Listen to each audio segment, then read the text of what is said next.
Graças a Deus.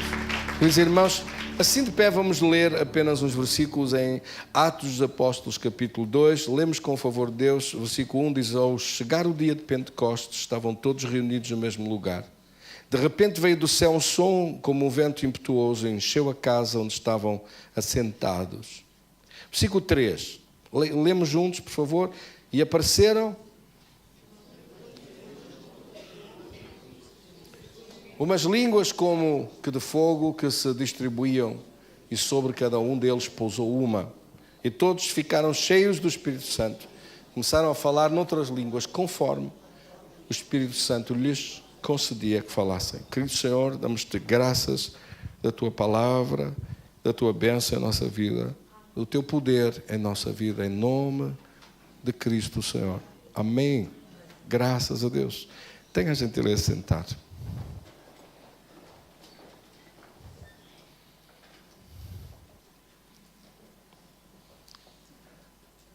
Na celebração de Pentecostes, falamos nós acerca do Senhor Santo Espírito.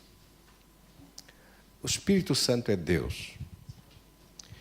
É preciso entender e conhecer a diferença, ou as diferenças, comparativamente entre Jesus e o Espírito Santo de Deus. Jesus veio aqui por dentro como Deus, por fora como homem, veio até nós e entregou-se à cruz para ser crucificado como o Cordeiro de Deus que tirou o pecado do mundo. O Espírito Santo não podia fazer isto, visto que ele não representa a imagem visível de Deus.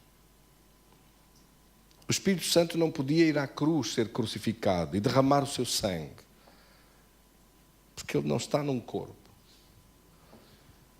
Ele ocupa como Espírito de Deus todo o universo e é capaz de estar ao mesmo tempo dentro de cada um de nós. Ora, Jesus não podia estar dentro de Pedro. Jesus não podia estar dentro dos discípulos, dentro de João ou Tiago ou qualquer um dos discípulos. Ele não podia estar dentro deles, ele estava ao lado deles. Ele estava como aquele que veio como a luz a resplandecer neste mundo cheio de trevas. Este mundo cheio de ignorância. Ele veio como a luz a resplandecer no meio das trevas. É preciso entender que na época, e hoje em dia, há tanta religião. Na época já havia muitas religiões. Tem aumentado. As religiões têm aumentado. Não tem diminuído, tem aumentado. Mais de 1200 religiões. A ensinar coisas diferentes. A falar de coisas diferentes. E supostamente à procura de Deus. No entanto, convém saber uma regra básica das religiões. As religiões tornam-se organismos autónomos. E na quase sua exclusiva totalidade, distanciam-se de Deus. E distanciam as pessoas de Deus. É preciso perceber que religião e Deus não é a mesma coisa. Em nome das religiões têm-se cometido as maiores atrocidades no mundo. Têm-se feito afirmações da maior ignorância no mundo. É uma vergonha. Em nome das religiões, nos nossos dias, continua a haver morte, destruição, perseguição ao seu próximo, quando a ordem de Deus na Bíblia é amarás o teu próximo como a ti mesmo. Não é destruirás o teu próximo, não é põe bombas no teu próximo, não é dar cabo do teu próximo, não é despreza o teu próximo, mas é amarás o teu próximo como a ti mesmo. Jesus vem como a luz a um mundo cheio de trevas. No meio de adorações e religiões onde os pais atiravam os seus filhos para a morte, sacrificavam-nos em altares, para apaziguar os deuses. Estamos a falar de épocas selvagens e de tempos horríveis. Quando eu fui estudar para o liceu e numa das primeiras aulas de história, o professor, nunca mais esqueci essa frase, disse-me, repare, eu tinha, salvo erro, 13 anos ou 12 anos, e ele disse-me pela primeira vez, não sei se aquilo equivale ao antigo quinto ano, ou se equivale ao antigo, não sei, não me recordo, disse pela primeira vez, quando as famílias dos pais e mães pegavam nos bebés e os lançavam aos deuses e os atiravam aos crocodilos para que os deuses os comessem. E aquele professor disse, eles não amavam menos os seus filhos do que nós amamos os nossos filhos. Mas faziam-no pela pressão religiosa do seu tempo. Quando eu ouvi isto, eu que já não gostava muito de religião, quando ouvi isto, fiquei estarrecido. Disse, mas eles faziam-no por pressão da sua religião. E repare, nós vemos isto hoje, não é tirado aos crocodilos, mas é tirado com bombas à cintura, com crianças metidas na guerra, com coisas horríveis, em nome de religiões. Nós continuamos a ver as mesmas loucuras e as mesmas coisas. Jesus veio há 2000 anos e a Bíblia diz, o mundo não o aceitou. E o que é espantoso, a palavra refere isso claramente no Evangelho de João. Ele veio para os seus e os seus não o receberam. Nem dentro de Israel ele veio para os seus. João capítulo 1. Veio para o que era seu. Vamos ler o versículo 10. João capítulo 1, versículo 10. Estava no mundo, o mundo foi feito por intermédio dele e o mundo não o conheceu. Versículo 11. Veio para o que era seu, veio para Israel. Veio para o que era seu. Foi ele que criou isto. Veio para o que era seu. E os seus não receberam. Mas a todos quantos o receberam, deu-lhes o poder de serem tornados filhos de Deus. Os que creem no seu nome. Quantos aqui creem em Jesus? Levante sua mão e diga, eu creio em Cristo. E a minha vida está entregue nas tuas mãos. A todos quantos o receberam. Uma das coisas mais espantosas acerca da diferença entre religião e Deus é que você vê o próprio Senhor a chegar a esta terra, a entrar em Israel, e quando chega a altura dele começar a pregar, em Lucas no capítulo 4 e no versículo 18, ele diz, o Espírito Santo de Deus, o Espírito do Senhor está sobre mim, pois me ungiu para pregar, anunciar boas novas aos pobres, enviou-me para proclamar libertação aos cativos, a restauração da vista aos cegos, para pôr em liberdade os oprimidos. Quando ele vem pregar esta palavra, anunciar esta palavra de um tempo novo, proclamar o ano aceitável do Senhor, proclamar o tempo de refrigério da presença de Deus, proclamar o tempo da aceitação de Deus. Quando ele vem dizer isto, diz isto numa sinagoga, pediu o livro de Isaías, abriu no capítulo 61, 700 anos antes, Isaías o profeta tinha profetizado estas palavras, e no dia, quando Jesus chega, disse, isto está escrito acerca de mim. Sabe o que é que lhe fizeram? Quiseram agarrá-lo, pegar nele e atirá-lo pelo monte abaixo. Eu acho que se me tivessem feito isso a mim no meu primeiro sermão, eu não pregava mais. Preguei assim tão mal que me atirassem pelo monte abaixo. Jesus falou isto acerca do que estava escrito sobre a sua vinda, como luz a resplandecer no meio das trevas. A partir de um certo tempo, Jesus já não podia pregar nas sinagogas, porque a religião judaica pôs Jesus lá fora. Agora imagine o ridículo da situação, o cúmulo do ridículo. Deus vem e a religião põe Deus fora da igreja.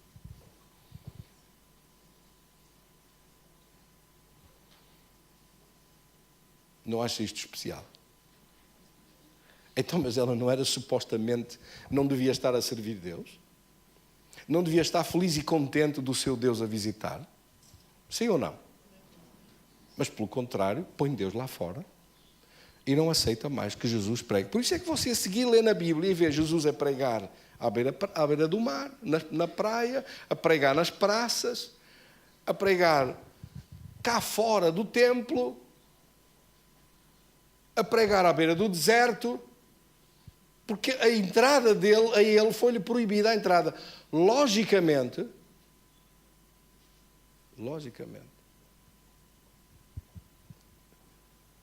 se Jesus não fosse quem era, e se não viesse para fazer a obra que fez, de dar a sua vida por nós todos, não só por Israel, mas pelo mundo inteiro, ele teria ali mesmo e na hora ajustado contas com Israel.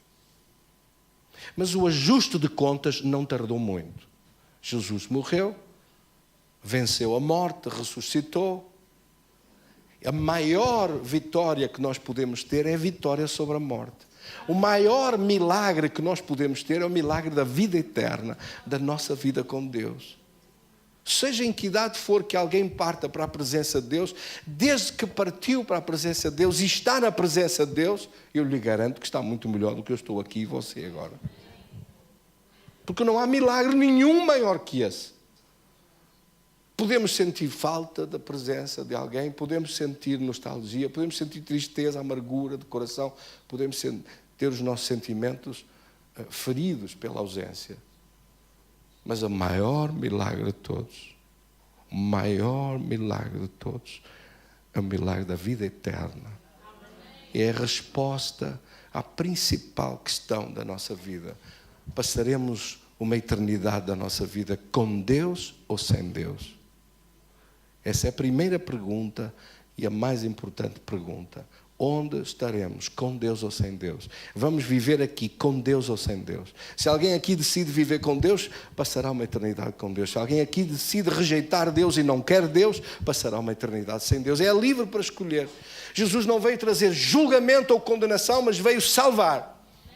Ele diz, eu não vim para condenar, eu vim para salvar aquele que estava perdido. Ele veio para salvar. Ele não veio trazer justiça ainda e condenação. No entanto, a nação de Israel, que fechou as portas primeiro na religião e depois bateu a porta na cara de Jesus, sofreram as consequências disso. Israel nunca mais teve sossego. Nunca mais teve sossego. Até hoje continua sem ter sossego e sem ter paz. Jesus disse, eu vim trazer-vos a minha paz e vós rejeitaste. Os judeus ainda hoje não entendem bem porque é que passaram aquelas coisas todas. Porque é que foram debandados por toda a terra? Porque é que fugiram de nação em nação? Porque é que foram perseguidos ao fio da espada? A última vez, continua hoje, continua a não haver paz, continuam a ser perseguidos, continuam a ser mal classificados e julgados e odiados no mundo. Continuam outras religiões a persegui-los, principalmente uma delas que vocês já sabem quem é. É incrível. Ainda hoje continuam com um ponto de interrogação. Porquê é que nos aconteceu isto? E não são capazes de fazer uma introspeção e dizer assim, nós crucificamos aquele que era Deus, que veio entre nós e o rejeitamos. Ele veio para o que era seu e nós desprezamos-lo. Em vez de o recebermos, pusemos-lo lá fora. É para você entender e perceber de uma vez por todas que religião e Deus não é a mesma coisa. E parar de culpar Deus pelas coisas estúpidas que as religiões fazem. Deus não é o autor das religiões. A Bíblia não diz que Deus é o autor das religiões. Pelo contrário, o autor das religiões é Satanás. Satanás é o mais interessado em apresentar um Deus falso, um Deus que não é Deus, e fazer que as pessoas o sigam a ele pensando que estão a seguir Deus, sendo enganados. Amém?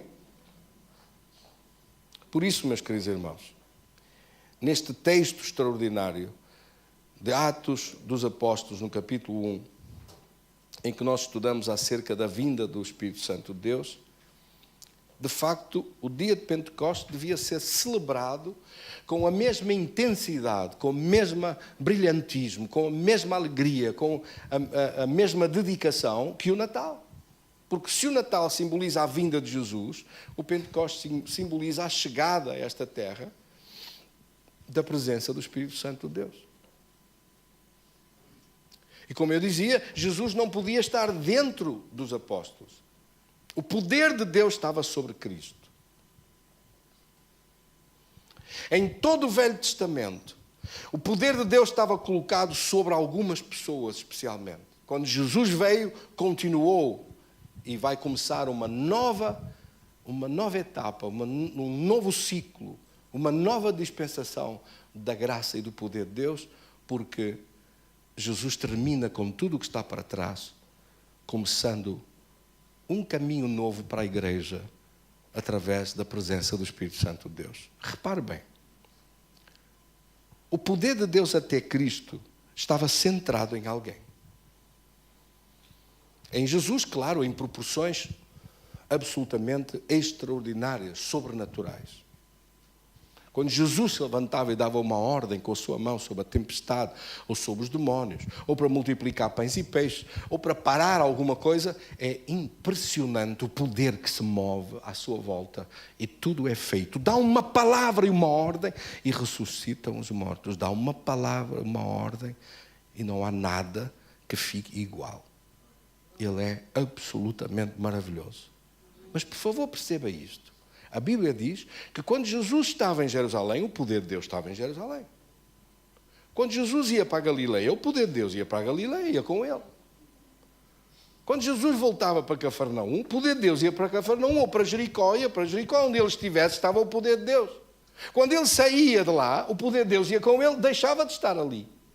Mas o Espírito Santo não funciona assim, não opera assim. O Espírito Santo veio e foi derramado sobre a igreja, e quando o Espírito Santo entrou em Pedro, em João, em Tiago, em todos os que lá estavam, o Espírito Santo, eles espalharam-se e o poder de Deus foi com eles para todo o lado onde eles foram. O poder de Deus deixou de estar apenas sobre uma pessoa e passou a estar sobre a igreja, sobre os filhos de Deus, sobre os crentes, sobre aqueles que seguem a Jesus. Quantos aqui é que seguem a Jesus? O poder de Deus passou a estar em nós. Atos 1:8 diz: recebereis poder quando vier sobre vós o Espírito Santo. O poder de Deus. Isto não é só um significado, ou não é uma palavra simbólica, muito pelo contrário, isto é uma palavra bem presente, bem real, daquilo que é a função e a operação do poder de Deus na nossa vida. Quer dizer, o diabo pensou que ao levar Cristo à cruz e matá-lo e crucificá-lo, que ia ver-se livre dele. Ia ver-se livre daquele que se deixava usar pelo poder de Deus. O erro de Satanás foi completo. Porque a seguir, passados 50 dias, o Espírito Santo veio, e já não era só Cristo que estava cheio do poder de Deus e cheio do poder do Espírito Santo de Deus. Os discípulos, os apóstolos, os pastores, os mestres, os evangelistas, todos que você encontra na Bíblia, de profetas, a apóstolos, a toda a gente, cheios do Espírito Santo de Deus, começaram a mover-se pela terra toda. E o mesmo Espírito de Deus que Jesus tinha dito, o Espírito do Senhor está sobre mim, agora eles todos diziam, o Espírito Santo de Deus está sobre mim. Já não era um. Era uma multiplicação de gente, cheios do Espírito Santo de Deus, dando lugar ao poder de Deus e dando lugar aos milagres de Deus. Agora, não era um povo fraco, não eram uns discípulos fracos, que tinham aprendido com Jesus, mas à última das horas das trevas, quando chegou a hora das trevas, o abandonaram e fugiram e o negaram. Mas era um povo poderoso que se levantou, ungidos pelo Espírito Santo de Deus, com a consciência plena de que o poder de Deus estava na sua vida. Não, este poder está em nós. Nós recebemos o poder de Deus na nossa vida. Nós recebemos ao Espírito Santo de Deus na nossa vida. E nós oramos todos os dias para estar cheios do poder de Deus na nossa vida. O diabo não consegue fazer nada da nossa vida porque o poder de Deus está em nós. Ele não conseguia parar a Jesus, mas agora não nos consegue parar a nós. Ele não conseguia fazer nada com Cristo, mas agora não consegue fazer nada conosco. Ele não conseguia deter a Jesus, mas agora não consegue deter um povo cheio do Espírito Santo de Deus.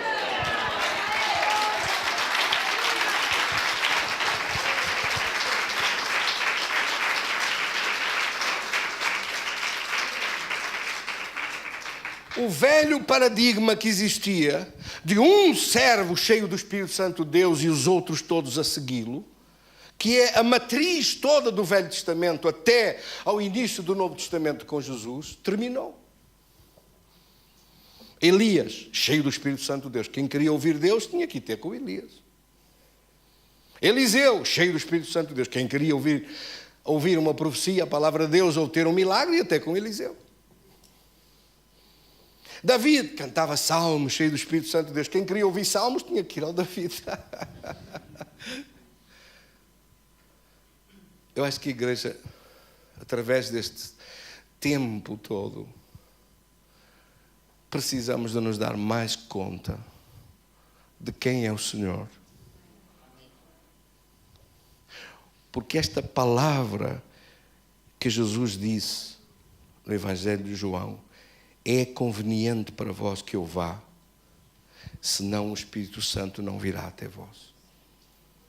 Ainda hoje, aqueles que são mais bebés em Cristo, custa a perceber isto. João capítulo 16, versículo 7. Mas eu vos digo a verdade, convém-vos que eu vá. É conveniente para vós que eu vá. Porque se eu não for, o Consolador não virá para vós. Se porém eu for, eu o enviarei. Eu o enviarei para vós. É melhor para vós que eu vá. Os discípulos creio que não entenderam bem isto. É melhor que tu vás. Mas nós não queremos que tu vás a lado nenhum. Fica aqui conosco. Fica aqui e resolve. Fica aqui e responde-me. Se você pudesse ficar com Jesus e dissesse assim, eu preciso que tu me respondas aqui algumas coisas, que também tinha a sua lista. E preciso que me dês poder para resolver aqui algumas coisas, que também tinha a sua lista de coisas para esclarecer, para resolver, para tratar. Meus queridos irmãos, mas Jesus disse, é melhor para vós que eu vá. E os discípulos, na altura, não perceberam isto. Disseram, não queremos que tu vás. Fica aqui. Resolve tudo. Continua a resolver. Continua a dar respostas. Continua a mostrar como se faz. Continua a executar e a fazer tudo. Tu faz tudo. E Jesus disse, é melhor que eu vá. Se eu for, o poder de Deus vem para vós. E as coisas que agora vós não conseguis realizar, ides poder fazer. O que agora não tendes força, ides ter força. O que agora não tendes poder, ides ter poder na vossa vida.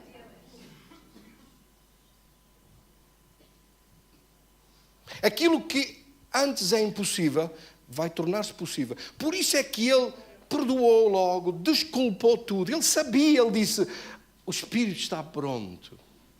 O desejo e a vontade de agradar, de fazer para Deus está pronto. Mas a carne é fraca e não há o poder de Deus ainda. Os discípulos então fugiram para cada lado, deixaram o Senhor só na hora mais difícil do Getsemane. Fugiram para cada lado, Jesus ficou só. Jesus disse, chamou lá os soldados que vinham, disse, sou eu, deixai estes ir embora e levai-me a mim, que sou eu que vós quereis.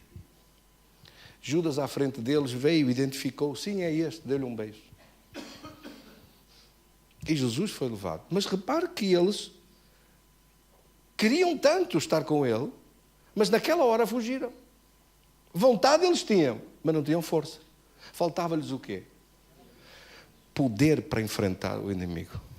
Poder para enfrentar problemas maiores, de uma escala maior. Poder para vencer coisas mais difíceis ou impossíveis humanamente.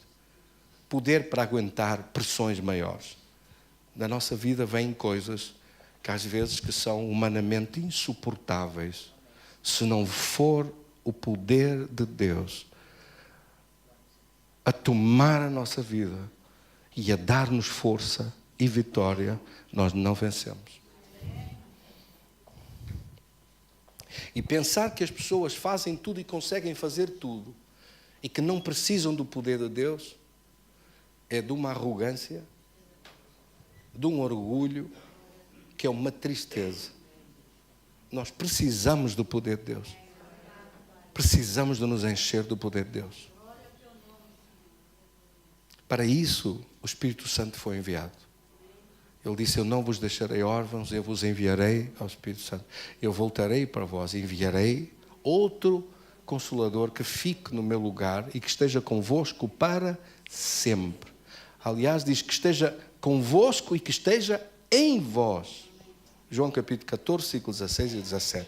Que esteja convosco e que esteja em vós, dentro de vós. Então depois o poder de Deus entrou. Repare que neste texto que nós lemos em Atos dos Apóstolos, no capítulo 2, no versículo 14, a Bíblia diz que no dia de Pentecostes, depois de receberem ao Espírito Santo de Deus, começaram a falar em novas línguas conforme o Espírito Santo lhe concedia que falassem. E Pedro, levantando, explicou o que era aquilo. E disse, estes varões não estamos embriagados, como alguns de vós pensam. Pensaram que estavam embriagados às 9 da manhã. Mas é o cumprimento da profecia, conforme está escrito, que a profecia de Joel, versículo 16... que acontecerá, versículo 17, que nos últimos dias, diz o Senhor, derramarei do meu Espírito sobre toda a carne. E vossos filhos e vossas filhas profetizarão, vossos jovens terão visões e sonharão, os vossos velhos sonharão sonhos. Quer dizer, a partir de dentro, da revelação de Deus, do poder de Deus a fluir de dentro, aquilo que Jesus tinha dito em João no capítulo 7, versículo 37, rios de água viva fluirão do vosso interior. Rios de água viva fluirão pela vossa vida. Rios de água viva, mananciais do poder de Deus vêm de dentro, brotando de dentro à medida que nós nos enchemos do Espírito Santo e buscamos a presença de Deus. O mundo lá fora não entende porque é que você vem aos cultos, porque é que vem orar, porque é que se enche do poder de Deus, porque é que se fecha com Deus, porque é que fica a orar nessas línguas que não entende nada, porque é que faz isso, porque é que louva, porque levanta as mãos, porque o mundo lá fora vive sem esses mananciais de águas vivas que nós vivemos e usufruímos dessa glória do poder de Deus na nossa vida. O mundo lá fora não sabe o que é chegar à beira de uma pessoa, impor as mãos e a doença desaparecer. Não entendem o que é isso. Pensam que é um bruxedo. Pensam que é algum dom especial. Se viessem com umas pedras especiais, acreditavam logo. Se viessem com uns guizos e com umas macumbas, acreditavam. Mas como vimos em nome de Jesus, cheios do poder de Deus, dizem, deve ser alguma coisa esquisita, algum bruxedo estranho. Mas não é. É o mesmo Senhor que realizou as mesmas obras, é o mesmo hoje, ontem, eternamente. Glória a Deus.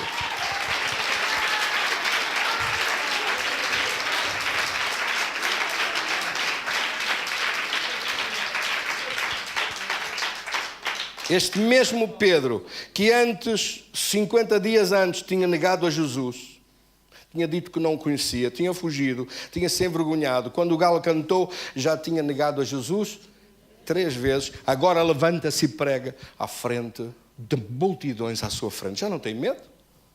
O que é que lhe aconteceu? Quem é que o mudou tanto?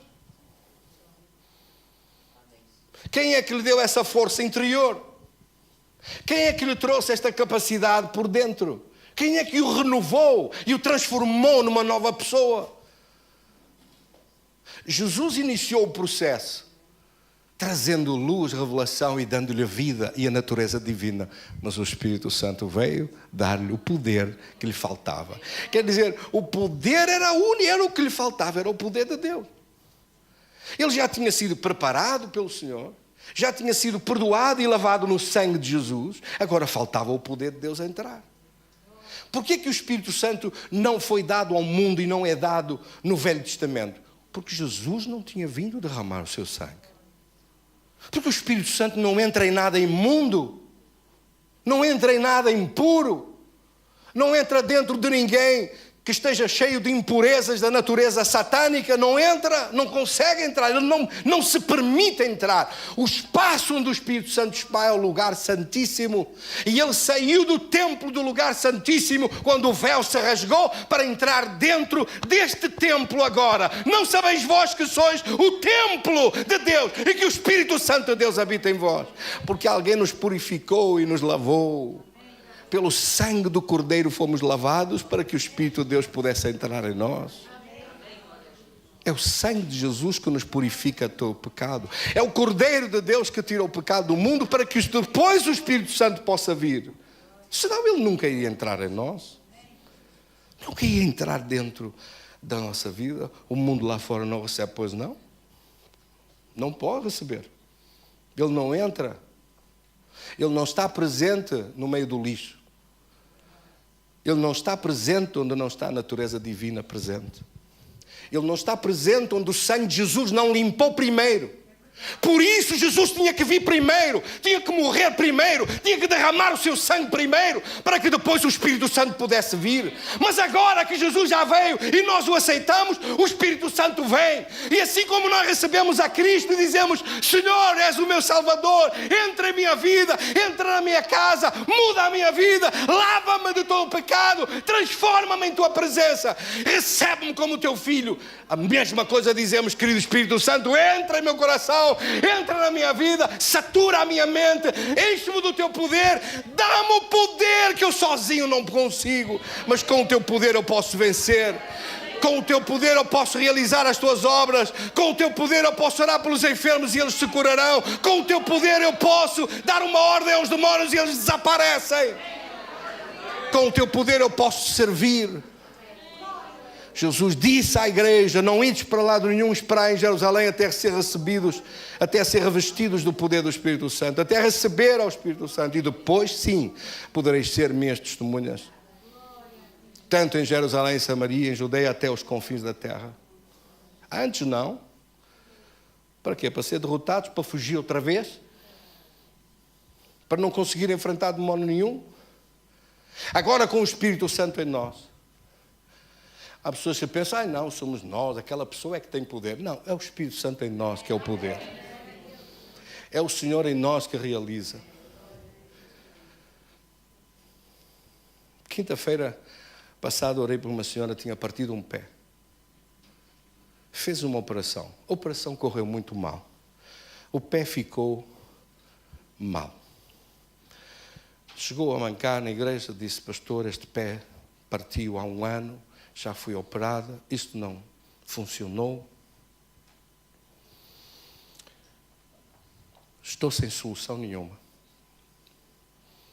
Nós oramos, pedi, a igreja, estendam as mãos, vamos orar juntos e esta senhora vai ver o poder de Deus. O pé partido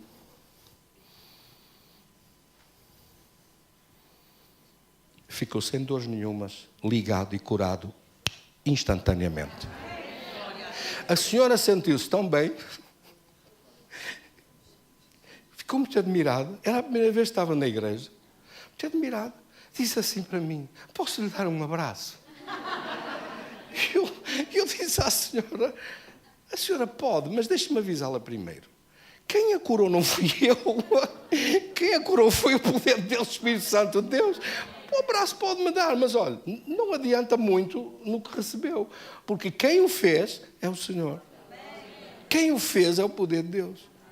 Quem opera é o poder de Deus. Quem opera é o Espírito Santo de Deus. Se Jesus teve que esperar por ele, para ser cheio do Espírito Santo, para começar o ministério, imagine nós. Por isso é que ele deu o conselho à igreja: esperem aí, encham-se primeiro do poder de Deus. Por isso devia haver mais reuniões para se encher do Espírito Santo de Deus. Mais reuniões, devia haver mais tempo na sua agenda e na minha, para se ficar fechados com Deus, orar em línguas, encher-se do poder de Deus. Nós precisamos de nos encher do poder de Deus. Não somos nós que vencemos, é o poder de Deus em nós. Às vezes nós ficamos aquém, ficamos do lado de cá, ficamos sem receber o suficiente. Mas a Bíblia não diz isso. A Bíblia não diz isso. Em Efésios 3:20 diz que Deus é poderoso para fazer tudo muito mais abundantemente além daquilo que nós pedimos ou pensamos, pelo poder que opera em nós. É o poder que opera em nós. É preciso dar lugar ao poder de Deus. É preciso dar espaço ao poder de Deus. É preciso orar o suficiente, e orar e clamar o suficiente, em línguas principalmente. É preciso clamar nessas línguas poderosas que são dadas pelo Espírito Santo de Deus, para ficar tão cheio do poder de Deus, que tudo o que você pensou é ultrapassado. E tudo o que você pediu é ultrapassado. E recebe muito mais do que aquilo que pensou ou pediu. Porque é o poder de Deus que o realiza através da nossa vida. E não ficar do lado de cá. Ainda não chegou. Ainda não recebi tudo que queria. Ainda falta muito. Está quase. Mais um bocadinho de tempo. Deixa ver se o tempo resolve. Não é o tempo que resolve, é o poder de Deus que resolve. Deixa ver se com um bocadinho mais de tempo isto vai ao sítio. Não é o tempo que vai levar ao sítio, é o poder de Deus que põe no sítio logo direto, se houver poder.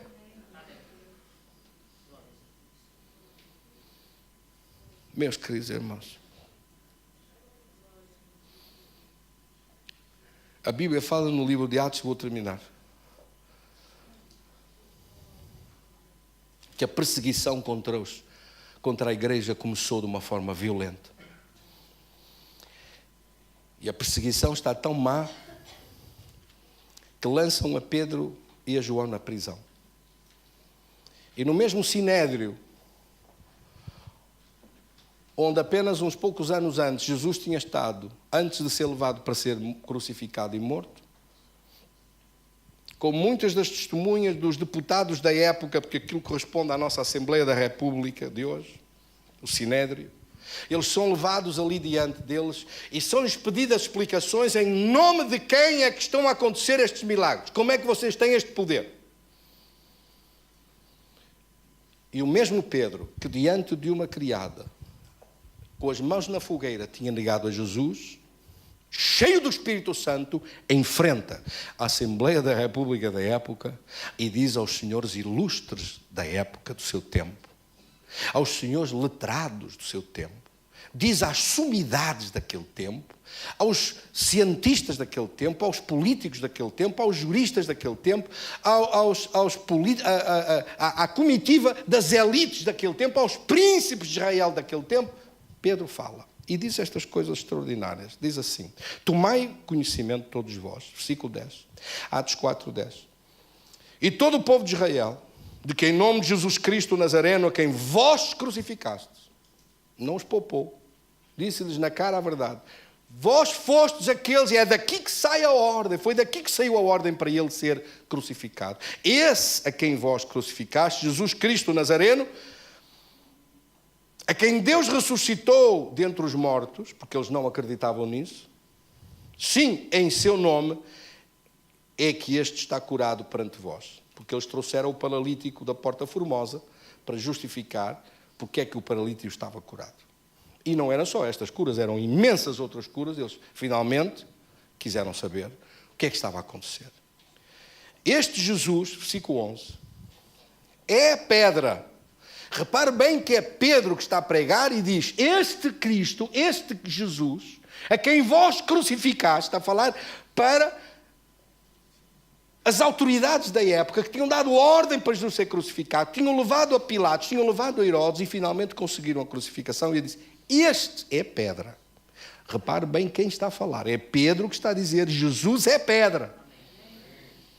Agora, uma igreja que diz que Pedro é que é pedra. Mas Pedro não é pedra. O próprio Pedro, leia bem, ele, Jesus, é a pedra que foi rejeitada por vós, os edificadores, a qual se tornou a pedra angular. E em nenhum outro há salvação, porque debaixo do céu nenhum outro nome há dado entre os homens, em quem devemos ser salvos. Não há salvação em ninguém mais.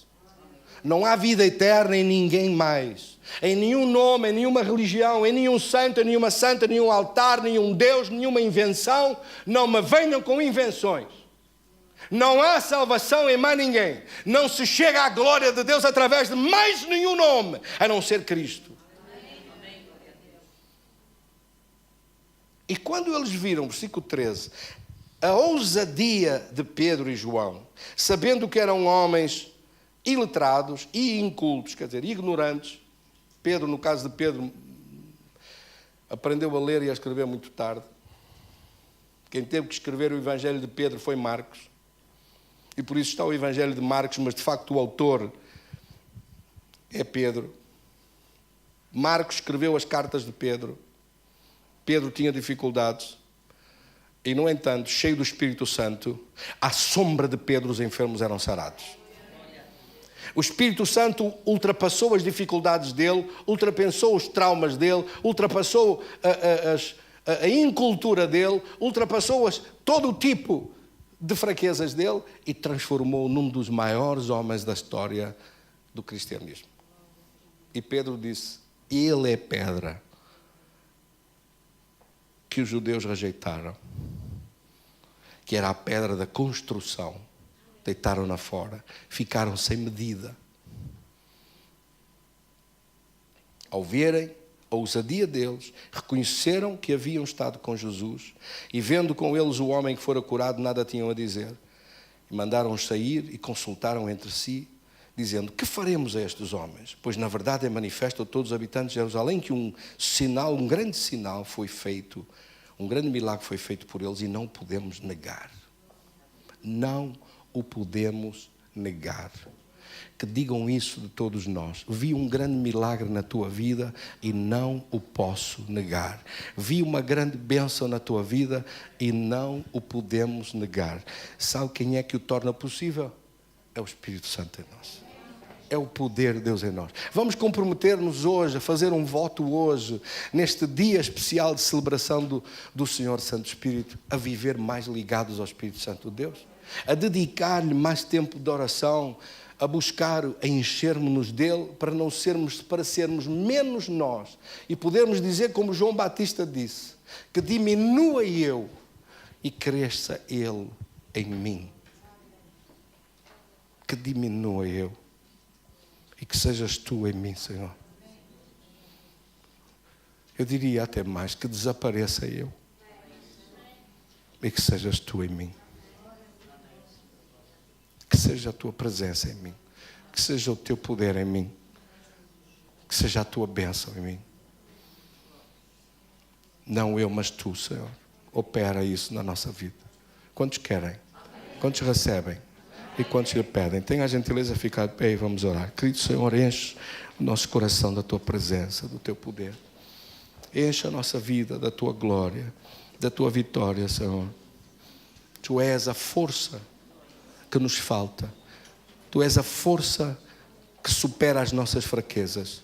Tu és a sabedoria que ultrapassa o nosso desconhecimento e ignorância. Tu és a vitória que é capaz de destruir as nossas derrotas.